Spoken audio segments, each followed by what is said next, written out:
The sound started on a Tuesday. That was how people would remember it later, when remembering had become something they did with a different quality of attention than before. A rhythmic scrape and thud day after day coming from the cabin at the edge of the settlement. Not the clean split of an axe through dry wood, not the ring of a hammer finding its mark. Something duller and more patient than either of those things. The sound of earth being moved. Men riding the track to the river would rein their horses and sit for a moment listening. Women carrying water from the creek would stop and shade their eyes toward the cabin, squinting against the flat light of the Great Plains sky. And they would see her there, a solitary figure in a faded work dress, her face marked with soil, her arms moving with the steady rhythm of someone who had made a decision and was not reconsidering it. She was digging. Not a well, not a root cellar beside the house where a root cellar made sense. She had pulled up the floorboards inside her own cabin, and with a shovel and a bucket, she was excavating the ground beneath her own feet. The pile of dark earth growing beside her door was a testament to something no one could quite agree on what. By the end of the first week, the pile was waist-high. By the end of the second, it rose above the cabin's single front window like a small, dark hill. The settlement had opinions about this. The settlement always had opinions. It was a community of 60 people in the middle of a landscape that offered very little in the way of distraction, which meant that the behavior of neighbors served functions that theater and newspapers served in other places. Everyone knew everyone. Everyone knew everyone's business. And when someone's business became as visible as a growing mountain of excavated earth beside a cabin door, the opinions organized themselves quickly and without much variation. Rowena Marsh had lost her mind was the general consensus. That was the charitable version. She was 64 years old. Her husband had died at the end of the previous winter, a slow sickness that had taken most of his last season and all of his remaining strength, leaving Rowena with the cabin, a small amount of carefully saved money, and no clear path forward. She had no livestock. She had no garden to speak of, no established beds, nothing growing that would carry her through the coming cold. She had not remarried. She had not appealed to the settlement's informal structures of mutual support, which was a choice people noticed and did not entirely approve of. What she had was the shovel, and the sound it made day after day that carried across the flat ground and lodged in the awareness of everyone within earshot. Corbett Hale was the first to address it directly. Corbett was 60 years old, broad across the chest, a man who had appointed himself the settlement's moral center through the simple mechanism of acting like one long enough that the role had solidified around him. He was not a bad man. He was the kind of man who becomes a problem when he stops questioning his own authority, which had happened to Corbett Hale some years earlier and had not been corrected since. He stopped one afternoon with two men behind him, his thumbs in his belt, studying the pile of excavated earth. "What in God's name are you doing to your own home?" he said. Rowena was at the bottom of what had become at that point a significant excavation. She drove the shovel into the compacted earth, leveraged it with her whole body weight, and transferred another load to the bucket at her feet. She did not look up immediately. "Improving it," she said. The word fell into the air and sat there. It did not invite further questions. It created them. Corbett looked at this pile at the cabin, at the opening in the floor visible through the doorway. He made a sound in his chest, dry dismissive, and turned to the men with him. "Improving it. A badger would be proud of that hole." The men chuckled. The name arrived in that moment, born from Corbett's contempt and the laughter that followed it. The widow's dirt hole. It moved through the settlement with the speed that names always move through small communities, faster than news, faster than rumor, with the adhesive quality of a phrase that captures what a group of people has already decided to believe. Rowena heard it. She heard it at the general store when she came for flour and salt, the conversations that paused and then resumed at a slightly different angle when she entered. She saw the looks, not hostile exactly, not in most cases, but carrying the particular quality of attention that people give to someone they have decided is an object of interest rather than a person of standing. She did not explain herself. She did not defend herself. She paid for her goods with the careful economy of someone watching a finite sum diminish, and she walked back through the flat yellow light to the sound of her own work. The hole grew deeper. It was no longer a hole, it was a chamber. She worked by the light of a single lantern as the autumn days shortened the air below, smelling of damp earth, and her own effort, the walls around her pressing close with the specific intimacy of underground spaces. The work was what it was brutal in the way of sustained physical labor, the kind that tears open calluses and builds them back thicker, that lights a fire in the lower back that never fully extinguishes, that demands total presence because the moment attention wanders is the moment the body reminds you it is made of breakable things. But with every bucket she raised and emptied, something settled into Rowena Marsh that had not been settled since her husband drew his last breath in the bed they had shared for 31 years. A quiet, not the quiet of absence, which was what the cabin held at night and had held since the winter. This was the quiet of purpose, the quiet of a woman who knows what she is doing and why she is doing it, even if no one else does. She shored the walls with thick planks salvaged from a collapsed barn several miles out, a task that had required a week of careful hauling and the use of muscles she had not asked that much of in years. She fitted them against the excavated earth and braced them and tested them the way someone tests anything they intend to trust with something important. She built a sturdy ladder from the pieces that remained.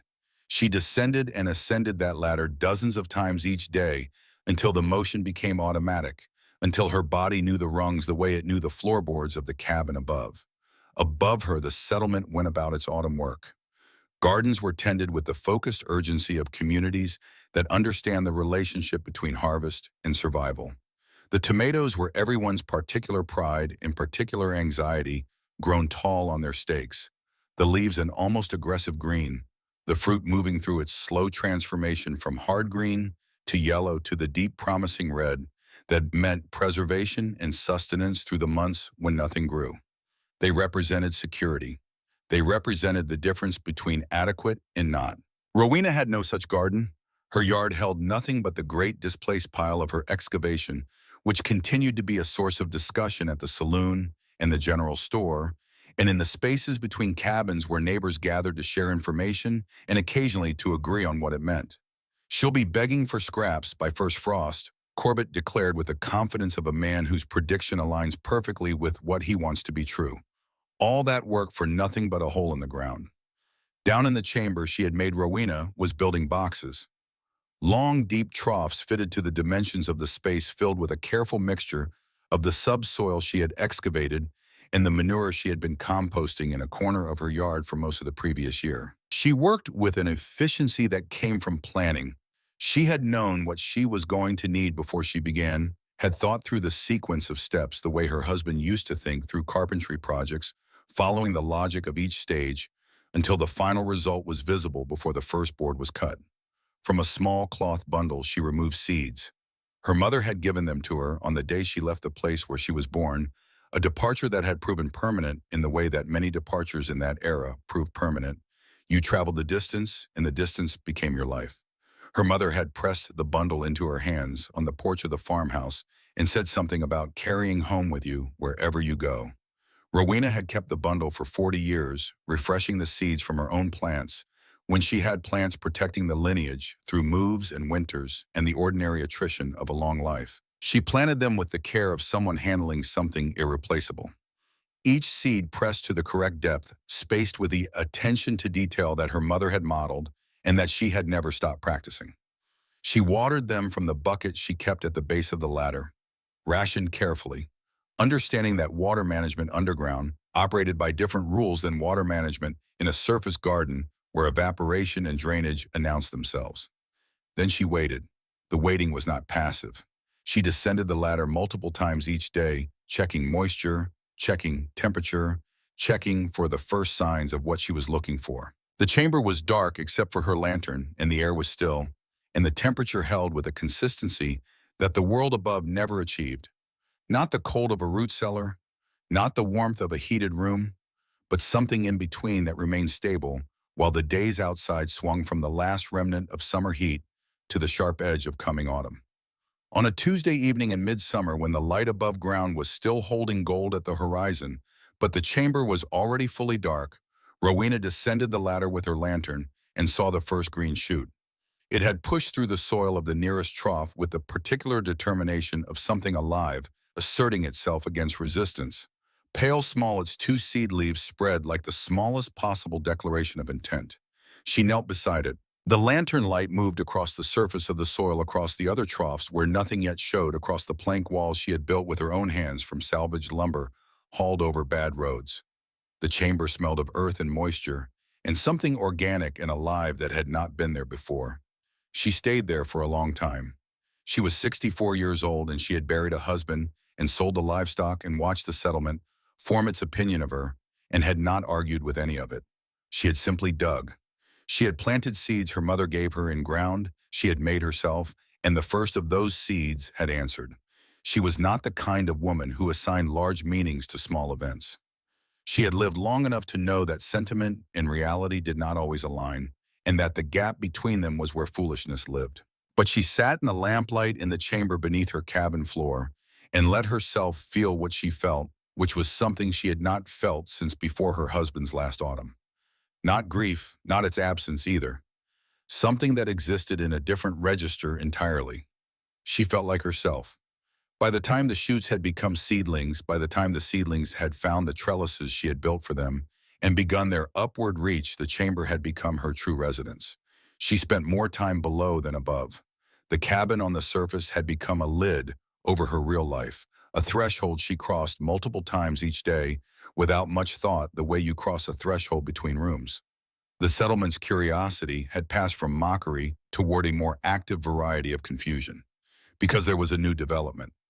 On the south-facing slope of the cabin roof, Rowena had removed a section of shingles. In their place, with great care and some difficulty, she had installed a series of glass panes she had obtained through a trade she had thought carefully about and decided was worth making. Her husband's good coat, the one she had kept folded at the bottom of the trunk because it still smelled of him, and she had not been able to give it to anyone, had become glass.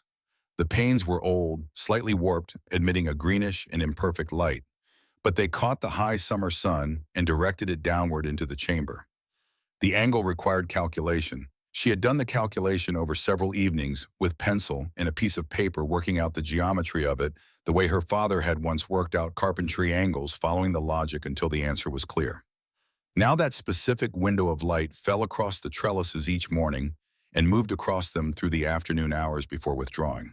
And the plants, which had been growing with a certain determinedness in the lantern light alone, responded to natural light with something that could only be described as eagerness. They darkened. They thickened. They reached. Small yellow flowers appeared and then gave way to the green nubs of infant tomatoes. Now it was a strange sight, a patch of glass on a cabin roof glittering in the sun, and from that roof, at the right time of day, you could see the light going down into the floor rather than bouncing back up into the sky. People noticed.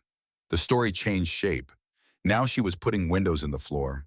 Now she was watching the sky from the bottom of her hole. Now she had truly lost whatever grip on ordinary sense she had maintained up until this point. The laughter was there. It was always there, but it was starting to change quality, because the sheer persistence of the work was hard to ignore, even for people who had decided what to think about it. You could mock a woman who dug a hole. You could mock a woman who planted seeds in the dark. But there was something about the sustained, deliberate nature of Rowena Marsh's effort. The hauled lumber, the careful troughs, the traded coat, the calculated angle of the glass that did not quite fit inside the word foolish, even for those who were most committed to using it. Cressida Birch was the first to come and ask. She lived on the next claim, 50 years old, a woman with capable hands and a worried face that the autumn had made more worried than usual. She found Rowena stacking firewood one evening in the cooler air and stopped at the fence. "The almanac says there's a frost coming early this year," Cressida said. "A hard one. We're going to lose half the tomatoes if it comes when they're saying." Rowena looked at her. She set the piece of wood she was holding onto the stack with care. "The almanac is often right," she said. Cressida lingered. Her eyes moved despite themselves to the loose section of floorboards, visible through the open cabin door, to the shape of the glass panels on the roof catching the last of the evening light. "They say you've been digging," Cressida said. "Down there." Rowena looked at her for a moment. Then she said, "For the warmth," just those two words. Cressida stared at her. The answer made no sense. A hole was a cold place. Everyone knew that. A grave was a cold place. A root cellar was cold. That was what underground meant in the common understanding of the thing. She shook her head and left more unsettled than when she had arrived. But that evening, one thought found her repeatedly as she moved through the tasks of closing the house for the night, a thought she could not organize into a coherent argument, but could not entirely dismiss either. Rowena Marsh had been wrong about nothing yet. The idea was uncomfortable. She set it aside and went to sleep. In the chamber beneath the cabin floor, the tomatoes ripened in the warm and stable air that the surrounding earth provided in the light that came down through warped glass at the precise angle a 64-year-old widow had calculated on a piece of paper over 3 quiet evenings. The fruit was deep and red, and heavy clusters of it hanging from the vines in the dark. Above them, the settlement tended its surface gardens and watched the sky with the anxiety of every harvest season. The tomatoes on their tall stakes were almost ready. A few more weeks of warmth, the growers said. A few more weeks, and the preserving jars would be full. They did not know yet what a few more weeks would cost them. They did not know that the answer had been growing underground in the dark all summer long. The answer that everyone had laughed at. The frost came on a Wednesday. Not the gentle kind that arrives like a suggestion dusting the grass with white and retreating by mid-morning, as if it had only stopped by to remind you of what was coming. This frost came with intention. It settled over the settlement in the deep, moonless hours before dawn, silent and thorough, pressing down on everything that was still alive and growing with the patient finality of a hand smoothing a sheet over something that no longer needed to breathe. Rowena felt it before she saw it. She woke at 4 in the morning, which was earlier than her usual rising called up from sleep by something she could not name until she was fully awake and lying in the dark of the cabin, listening to the specific quality of the silence outside. There was a texture to it, a weight, the silence of a world that has been stopped. She dressed in the dark and went outside. The stars were brilliant in a sky that had cleared completely during the night, the kind of sky that forms when every particle of moisture has been driven from the air, and what remains is pure cold and pure dark. Her breath made clouds that dissolved immediately. The ground under her boots was hard in a way it had not been the night before. She stood in front of the cabin for a moment and looked out at the settlement. Then she went back inside and descended the ladder. The chamber was what it always was, still, warm in its consistent underground way, the temperature that the surrounding earth maintained regardless of what the sky decided to do. She moved the lantern slowly through the troughs and checked the plants, with her hands feeling the leaves, the stems, the weight of the fruit. Everything was as it had been the evening before. Everything was alive and producing and unhurried. She stayed down there for an hour. When she came back up through the trapdoor and went outside again, the sky was beginning to lighten in the east. And in that first gray light, she could see what the night had done to the settlement's gardens. The broad leaves of the squash plants were black. Not the gradual yellowing of autumn senescence, but the sudden catastrophic blackening of cells destroyed by freezing. The plant's water turned against itself. The membranes ruptured, the structure of living things collapsed from within. The beanstalks that had stood so upright were wilted to the ground. And the tomatoes, the staked, careful, almost ready tomatoes that had represented the settlement's winter stores, hung on vines that had gone the color of ash, their fruit beginning the visible process of turning to the soft and watery ruin of things that have been frozen and are now rotting in slow motion. A season's work, gone between dark and dawn. Rowena stood at the edge of her yard and looked at it for a while. Then she went inside and started her fire and made her coffee and descended the ladder to begin the morning's work of watering and checking and tending what she had grown in the dark. The grief spread through the settlement by mid-morning. People walked out to their gardens and stood in front of what had been there, and then stood in front of what was there now, which was the same arrangement of plants and stakes and climbing vines, but transformed into something that would feed no one. The sound of it was quiet, the sound of communities absorbing a loss that is too large for immediate expression, not silence exactly, but the muffled, directionless sound of people moving through shock toward the harder country of comprehension. By afternoon, the talk had started. By evening, the calculations were being made, the inventories taken of what had been put up already, what was stored, what could be stretched, and what could not. The winter was long in that part of the world, and what had just been destroyed in one night was not replaceable by any ordinary means. Corbett Hale sat at his table and stared at the wall with the expression of a man whose prediction of other people's failure has been overtaken by a larger failure that includes his own. Millicent Hale, his wife, 58 years old, and a woman who had come to her opinions through observation rather than assumption, and who therefore held them with greater justification than her husband held his, had not sat at the table. She had put on her coat. She had stood at the door for a moment thinking about something that had been in her mind since the previous autumn. Then she had walked down the track toward the cabin at the edge of the settlement. She knocked. Rowena opened the door and looked at her. Millicent Hale was the wife of the man who had named the dirt hole. She had stood beside him on the occasions when he had performed his dismissals for the benefit of those around him. She had not laughed exactly. Millicent was not given to public cruelty, but she had not objected either. And Rowena knew that the decision not to object was its own position. The two women looked at each other in the doorway. Then Rowena stepped back. "Come inside," she said. Millicent came in. She stood in the dim interior of the cabin, taking in its spare furnishings, the single chair, the bed against the far wall, the absence of the small, decorative accommodations that most women made to their living spaces. Her eyes moved to the center of the floor, to the section of boards that was clearly not fixed in the way the others were fixed. Rowena walked to the center of the room and gripped the edge of the trap door. She pulled it open.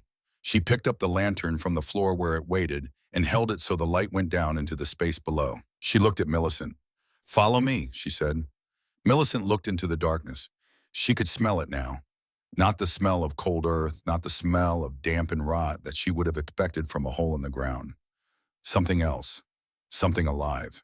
She put her foot on the first rung. The descent was 8 rungs slow, her hands gripping the sides of the ladder with the care of someone not accustomed to underground spaces.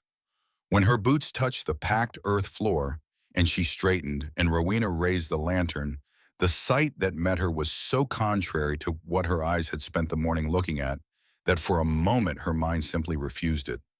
The chamber was warm, not heated room warm, but alive warm, the warmth of a space that has been insulated from the worst of what the world outside can produce. The walls were close but solid, planked with salvaged lumber, fitted with care. The troughs ran in rows, and from the troughs rose the vines, and on the vines hung the fruit. Tomatoes, clusters of them, deeply red, heavy on the stems, some of them large enough that the weight of them had pulled the vines down against the trellises and held them there. The smell was extraordinary. The sharp green smell of the vines combined with the rich ripeness of the fruit, a smell that belonged entirely to summer and had no business being in this underground space in the aftermath of a killing frost. Millicent stood very still. She had walked out to her own garden that morning and seen what the night had done. She had looked at the blackened leaves, the ruined fruit, the wasted labor of months. She had stood at the edge of her devastation and tried to begin calculating forward, the way you have to calculate forward in situations like this, because the alternative to calculating forward is to stop. And now she was standing in a chamber beneath the floor of a widow's cabin, looking at summer preserved intact by the stubborn intelligence of a woman the settlement had spent a year calling foolish. How she whispered. Her voice was barely above a breath. Rowena moved the lantern. She touched one of the ripe tomatoes gently, the way you touch something you have been tending for months and have a relationship with. "The earth," she said. She ran her hand along the wall of the chamber. "It holds the warmth. The summer goes into the ground and stays." She paused. "The same way the cold stays in a cellar but turned around. Summer going down instead of winter." Millicent looked at the walls, at the ceiling of planks above them, at the troughs and the vines and the impossible harvest. She did not fully understand the mechanism. But she understood what was in front of her and what was not in front of everyone else in the settlement this morning, and the relationship between those two facts was very clear. The news moved through the settlement the way the frost itself had moved quietly in the dark, covering everything before anyone had decided how to respond to it. Millicent told her nearest neighbor told 2 more. By the following morning, the story had reached every cabin in the settlement, had been told and retold and debated and disbelieved and debated again. The disbelievers went to see for themselves, which was the only argument that settled anything. Corbett Hale came on the second day. He did not ask permission. He walked into the cabin and stood in the middle of the floor and looked at the trap door with the expression of a man who needs to be shown a thing before he can accept it exists. Rowena lifted the door and handed him the lantern without speaking. He descended. The silence that came from below lasted long enough that the small crowd that had gathered outside the cabin door began to exchange glances. Then his boots appeared on the rungs, and then the rest of him, and he stood in the room with his hat in his hands and his face the color of a man whose certainties have just been rearranged by something he cannot argue with. "Sweet Mother of God," he said, quietly to himself or to no one. They came in a steady procession after that. Men and women, both their faces tight with the specific anxiety of people who have lost something irreplaceable and are looking at someone who might be able to help them.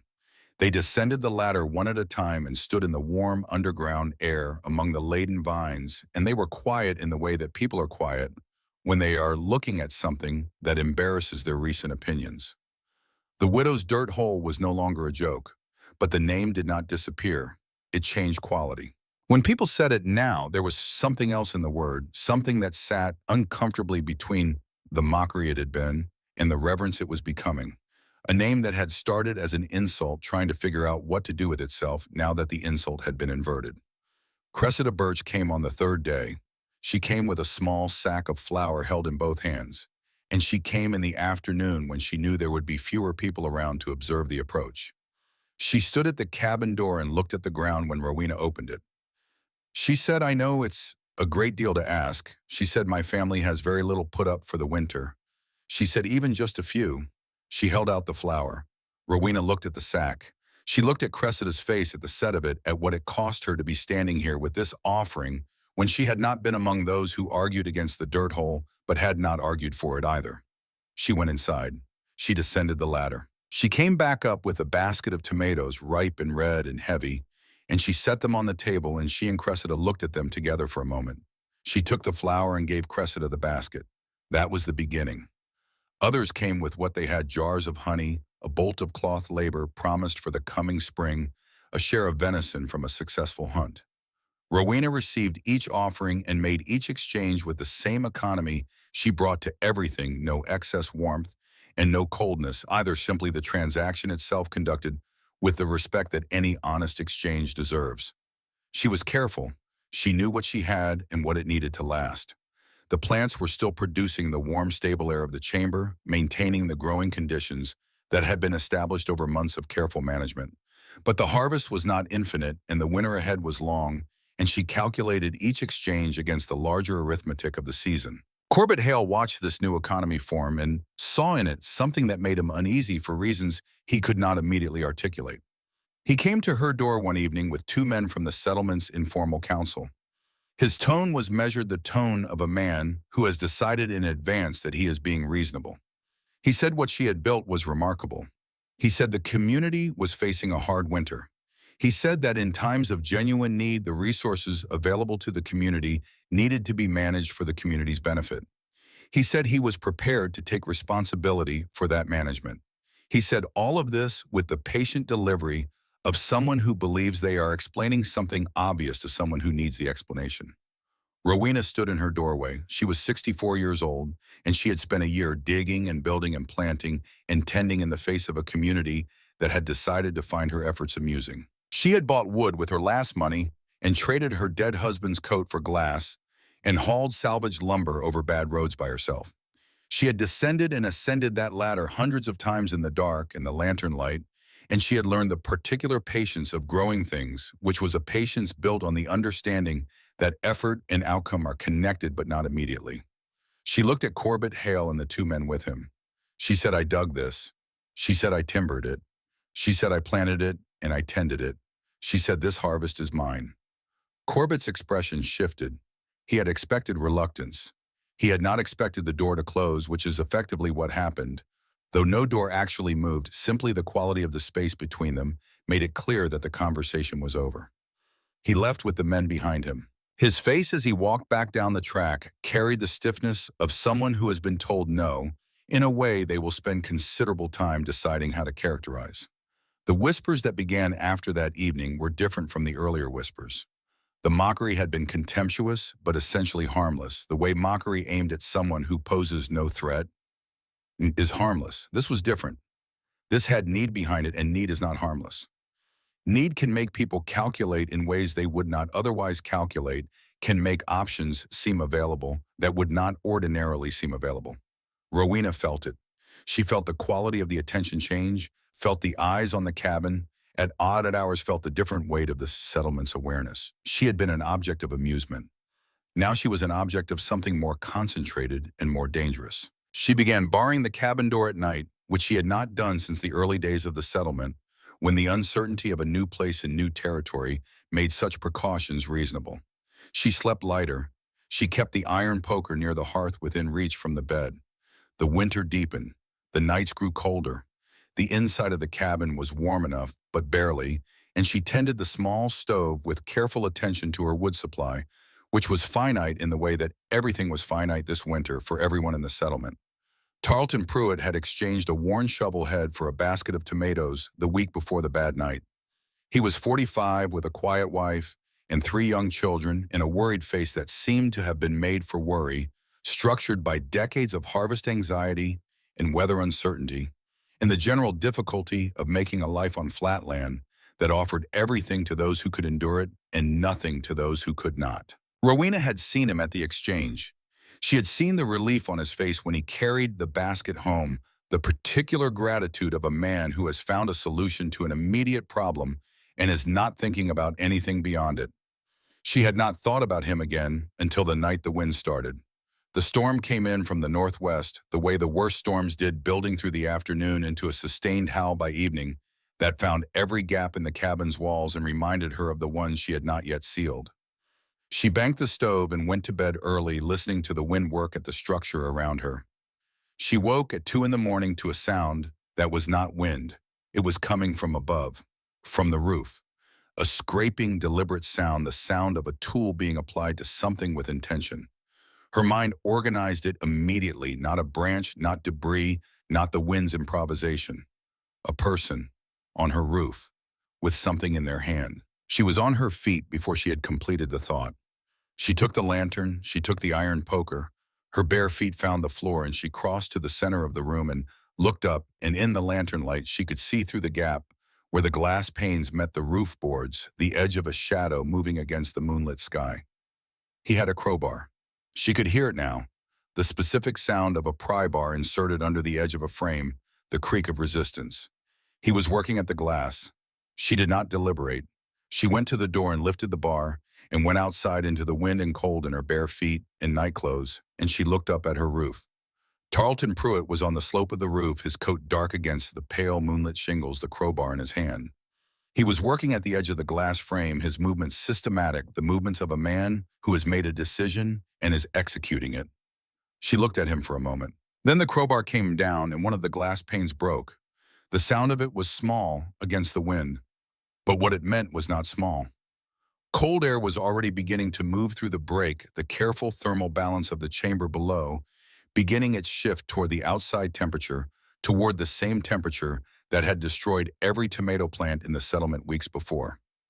Tarleton, she said, her voice cut through the wind. He froze on the roof and looked down at her, and his face in the moonlight was the face of a man who has surprised himself, who has done the thing he decided to do, and had now, having done it, encountering the reality of having done it. My family, he said. His voice was strained with cold and something worse than cold. They're sick. They need the food. We have nothing left. She looked at him. This is not the way, she said. He looked at the crowbar in his hand. He looked at the broken pane. He looked at Rowena standing on the frozen ground below him in the winter night, with bare feet and a poker in her hand, and she could see him, see what he had done and what it was and what it meant. He raised the crowbar again. She did not hesitate. She bent and found a piece of firewood from the stack beside the cabin wall, a solid piece dry and dense, and she threw it. She had been throwing things all her life the way people who do physical work for decades develop specific competencies without particularly trying. The wood spun through the moonlit air and struck the roof slope near his feet with a sound like a shot. Tarleton Pruitt flinched, lost his footing on the frost-slicked shingles. His boots skidded and his arms went wide, and then he was sliding the crowbar clattering loose, and he came off the edge of the roof and landed on the frozen ground with a heavy final sound. He lay still for a moment. Then he made a sound that was more animal than anything, and she knew from the angle of his left leg what had happened to it. She stood over him in the cold. The wind moved the loose end of his coat. His breath came in short white bursts. His face turned toward her from the ground carried an expression that had passed through shock into something raw, the face of a man who understands exactly what he has done and what it has cost him and what it costs everyone else. Rowena looked at him for a long moment. The broken glass on her roof was letting cold into the chamber below. Every minute the break stayed open, the temperature in that space moved further from what she had spent a year creating and closer to what had killed every garden in the settlement. She looked at the roof. She looked at Tarleton on the ground. She set the poker against the cabin wall. She went inside. She came back out with 2 blankets and she covered him. She went back inside again and came out with the short planks she kept for repairs and the cloth she used for insulation work, and she climbed the ladder she kept at the side of the cabin, and she went up onto the roof in the wind barefoot on the frost-covered shingles, and she began to work. The cold was the first thing she had to solve. Every minute she spent on the ground with Tarleton's was a minute the broken pane let outside air into the chamber. She understood this with the clarity of someone who has built a thing carefully and knows exactly what threatens it. The thermal balance she had established over months was not fragile in the way of delicate things. It was robust, built into the earth itself, sustained by the mass of the surrounding soil. But it was not indestructible either, and a breach in the glass at the worst hour of the worst night of the winter was the kind of threat that required immediate attention. She had covered him. That was the first thing. Now she went back up. The roof slope was treacherous in the way that frost-covered surfaces are treacherous at 2 in the morning. Not impossible, but demanding complete attention, every shift of weight considered. Before it was committed, the body managing itself with the specific care of someone who cannot afford to follow Tarleton off the edge. She had the planks under one arm and the oilcloth under the other, and she moved across the shingles with the methodical patience she had been practicing in one form or another for the better part of a year. The broken pane was not large. That was the saving piece of luck in the situation, if luck was the right word for anything happening on this particular night.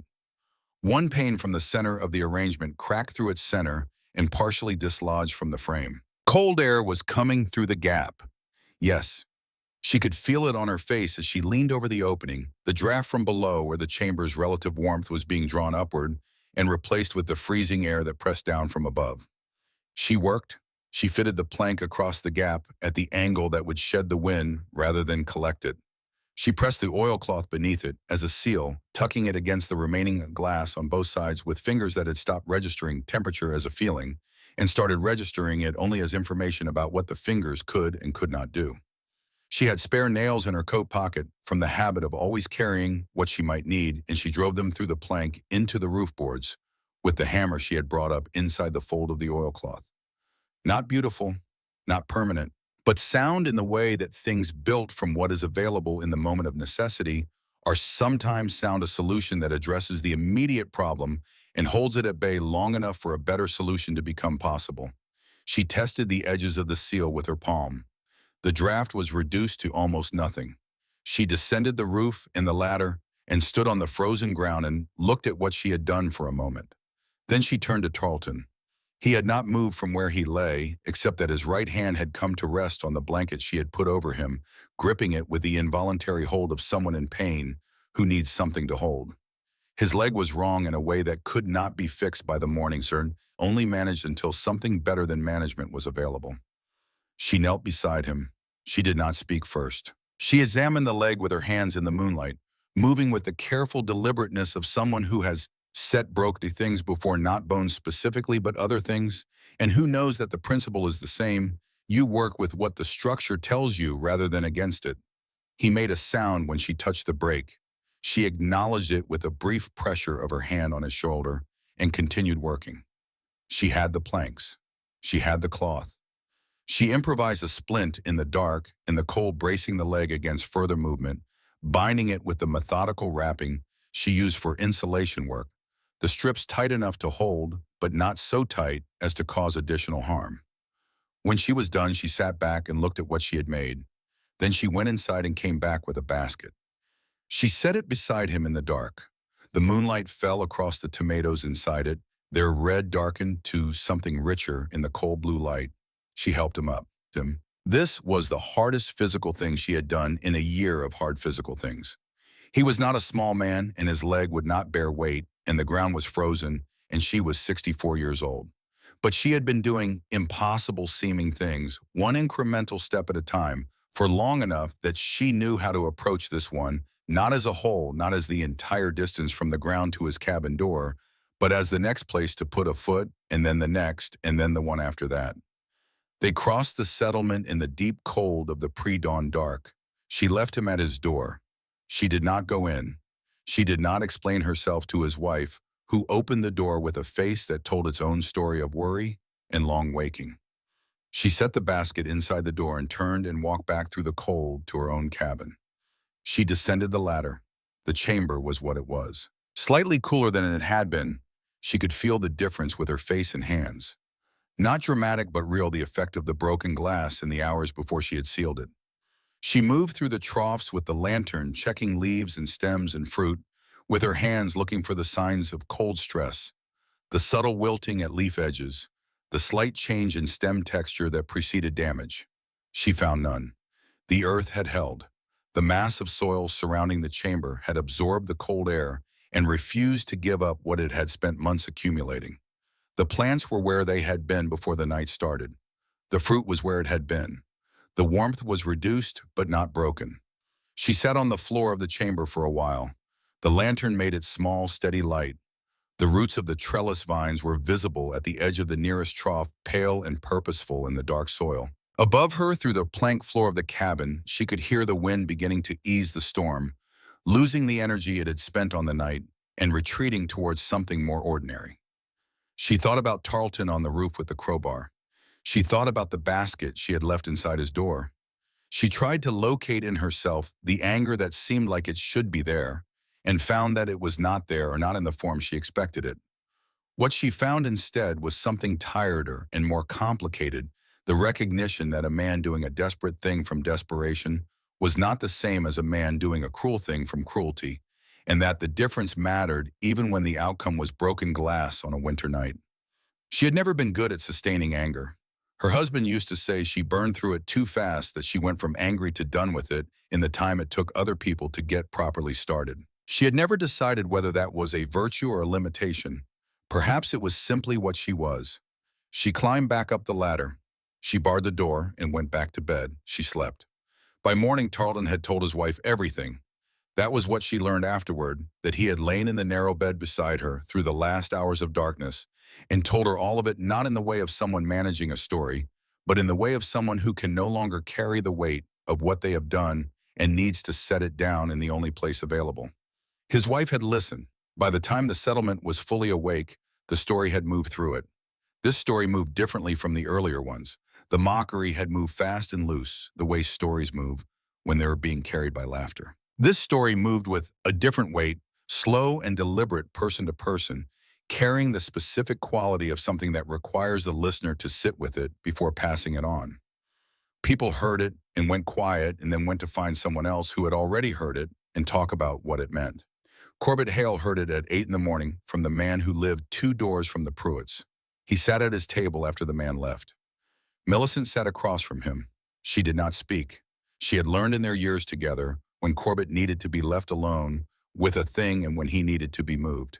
She watched his face and decided this was a time for both a few minutes of the former than the latter.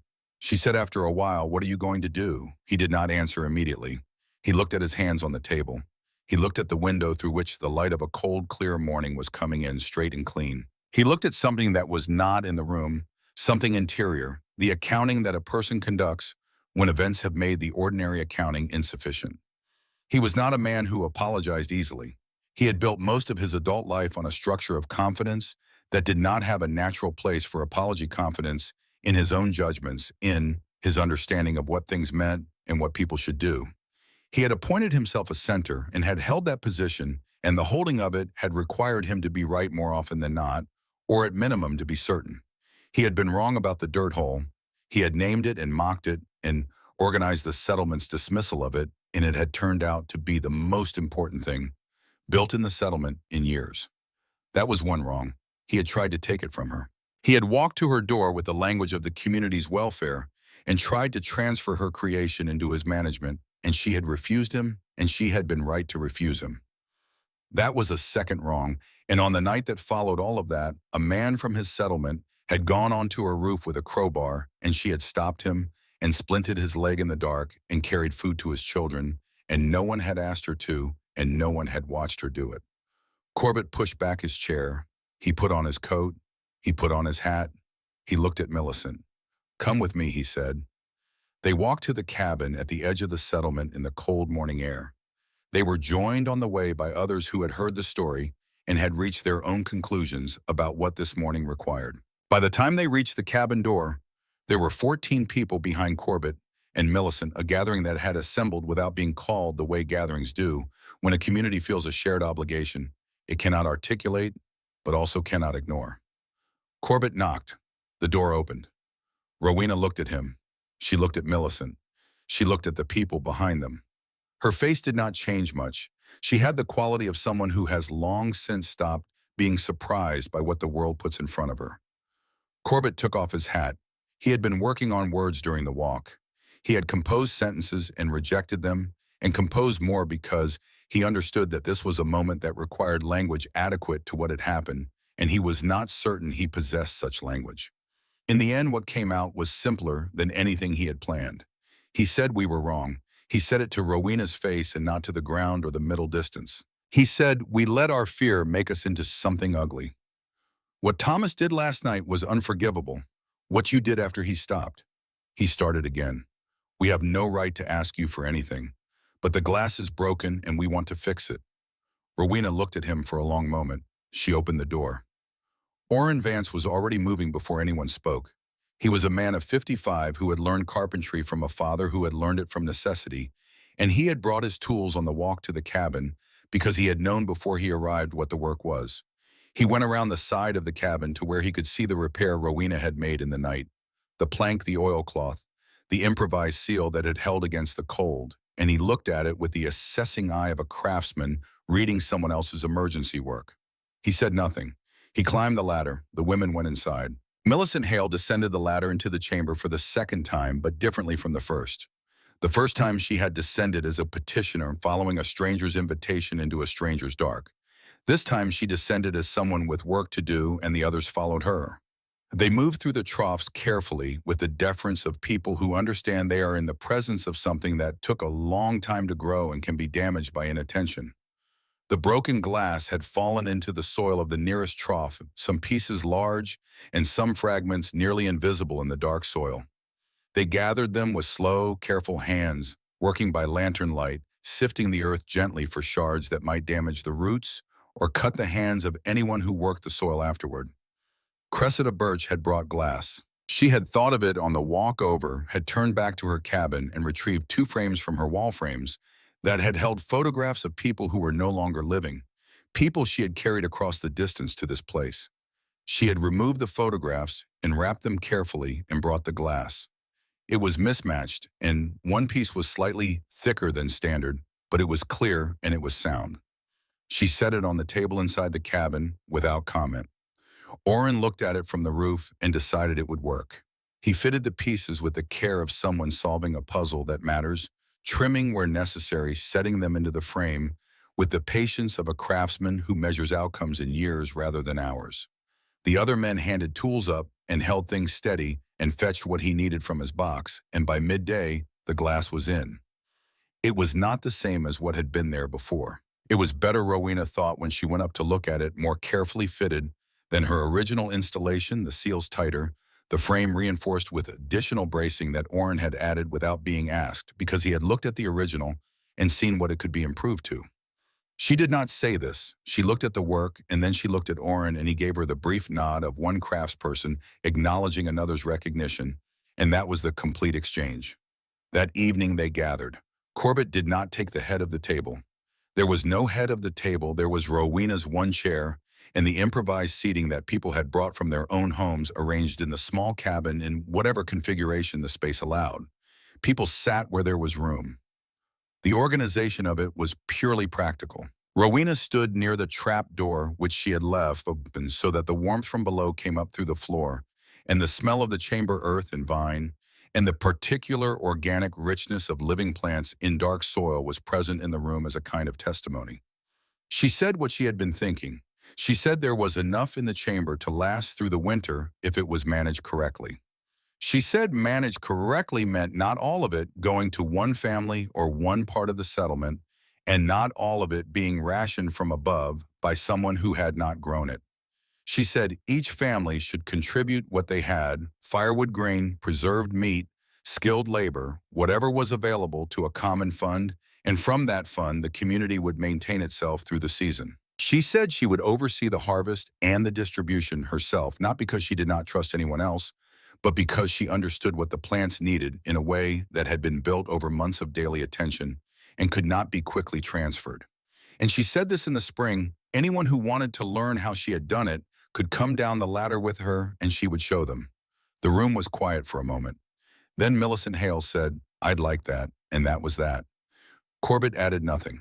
He sat in the chair he had been given and looked at the floor once briefly, and then looked up and listened to the conversation that followed with the expression of a man who is learning how to be in a room differently than he has been in rooms before. It was not a comfortable expression, but it was honest, and honesty was not nothing. The system that formed over the following days was not Rowena's system, and it was not Corbett's system. It was the settlement system, which meant it was imperfect and occasionally contentious and required adjustment as circumstances changed the way any living thing requires adjustment. But it functioned, it distributed the harvest fairly against genuine need, and it held. Tarleton Pruitt's family received their share the same as anyone else, no more and no less. He was not present at the cabin when it was delivered, being confined to his bed by the leg, but his wife accepted it at the door and said nothing except thank you, which was its own complete accounting. Rowena visited him once on the 5th day after the incident on the roof. She brought nothing. She sat in the chair beside the bed where he lay and looked at him, and he looked at her, and the quality of what passed between them in the silence was not comfortable, but it was real. He said, "I don't know why you helped me." After, she thought about how to answer that. She had thought about it, in fact, during the days between, because it was a genuine question that deserved a genuine answer. She said what you did was wrong. She let that sit. Then she said, "But the reason you did it was something I understood." He said, "I didn't have the right." "No," she said, "you didn't, but your family needed to eat." She paused. Those two things are both true at the same time. He looked at the ceiling for a moment. Then he said, "The tomatoes you left. My youngest girl ate 2 of them sitting on the floor. Just ate them right there. She had been sick for 3 days and she sat up and ate them." Rowena looked at him. She said nothing. She stood and straightened the chair back to where it had been and left. The winter was long, it was always long, but the particular quality of length that a hard winter takes on the compression of days into a single gray repetition, the sense that warmth and growing things belong to another world that has temporarily ceased to exist, that quality was different this year, in this settlement in the months that followed. Because there was the ladder, because every few days someone descended it, and the smell came up, when the trap door opened, and the warmth came up, and the reminder that something was growing in the dark under their feet came up with it.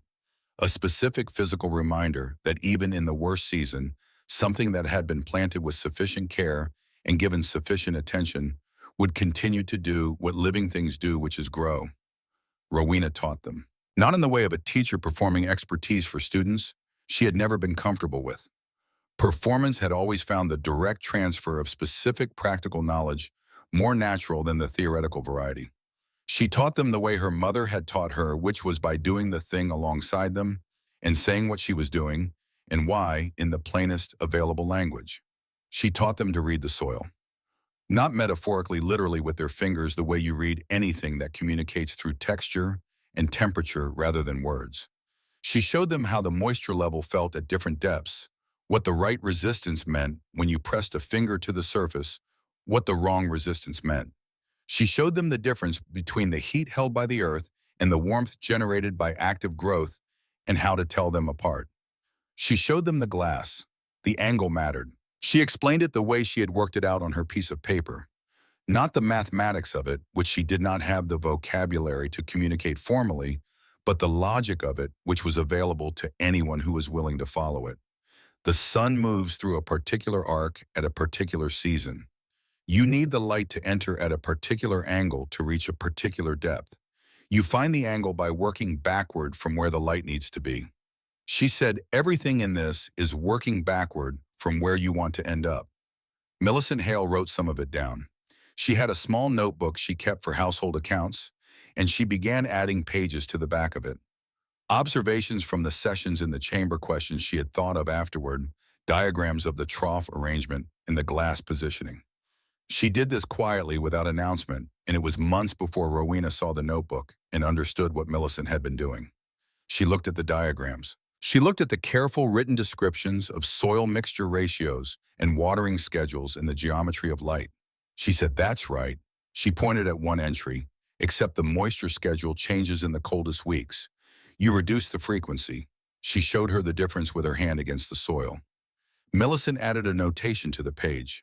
The winter eased in the way that winters ease in that part of the world, not gently, not all at once, but in increments that accumulated until one morning, the increments had crossed a threshold, and the quality of the light was different, and you could feel it before you could name it. On the first morning that genuinely felt like the potential of spring rather than the continuation of winter, Rowena opened the cabin door and stood in the doorway and breathed the air.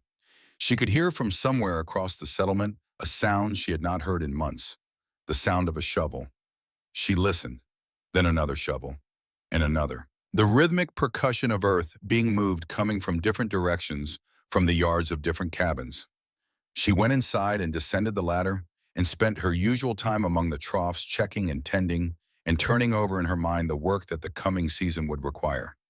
The plants had given through the whole of the winter, slower in the coldest weeks, faster when the conditions aligned, always producing something even when something was barely enough.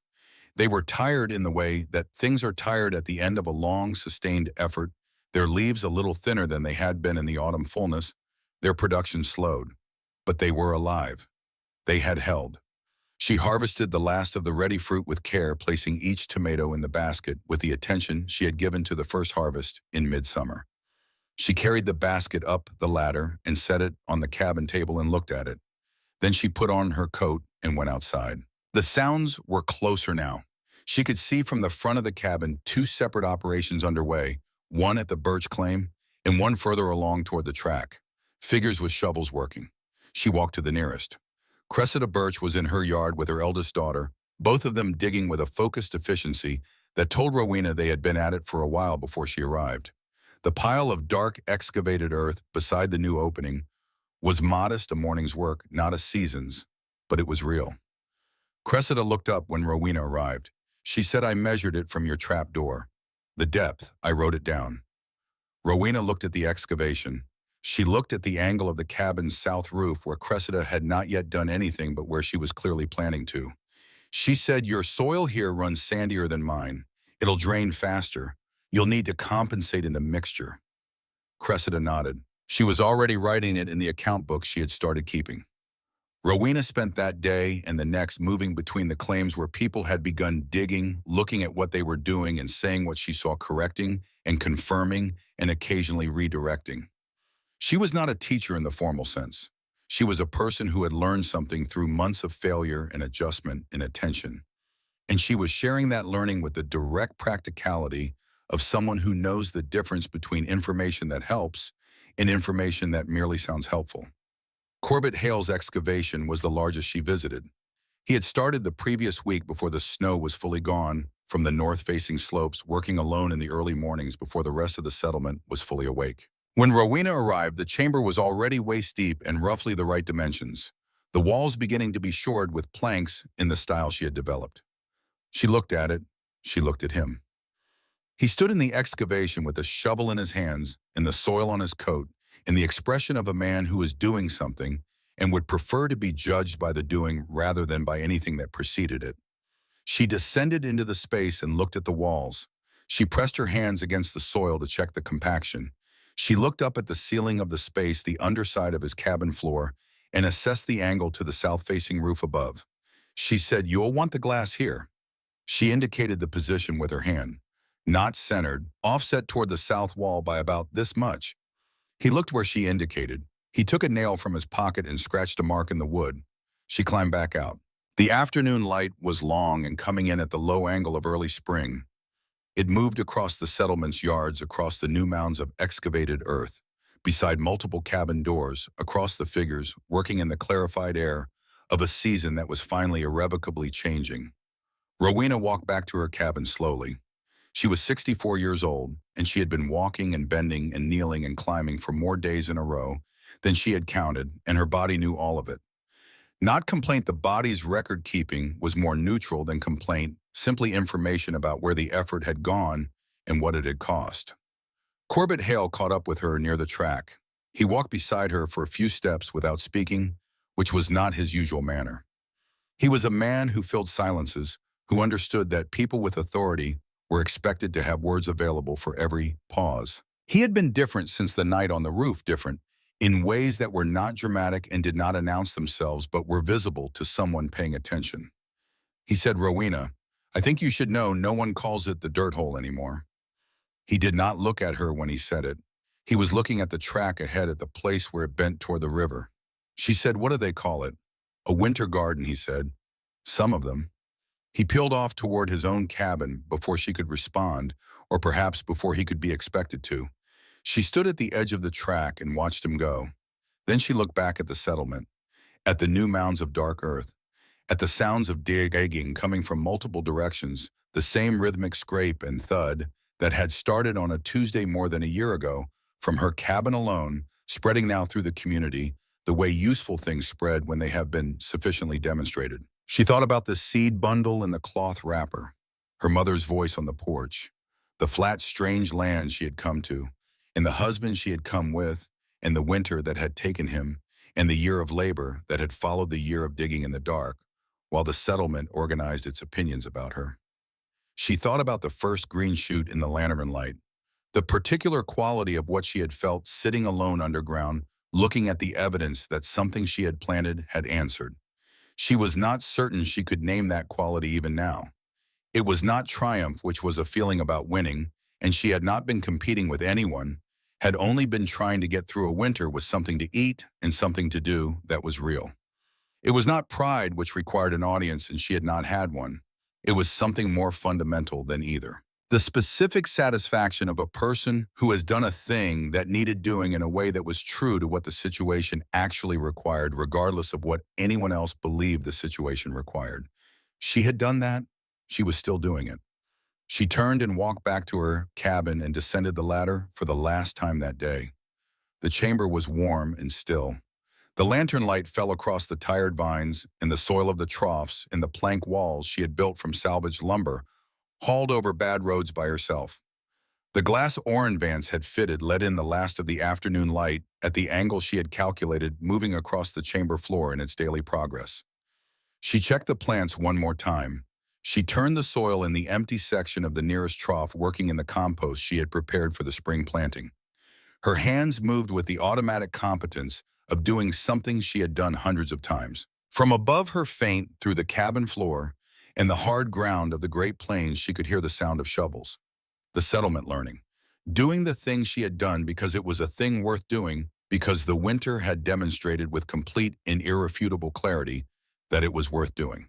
She worked until the light from the glass was gone. Then she climbed the ladder and barred the cabin door and made her fire. In the morning there would be more to do. There was always more to do.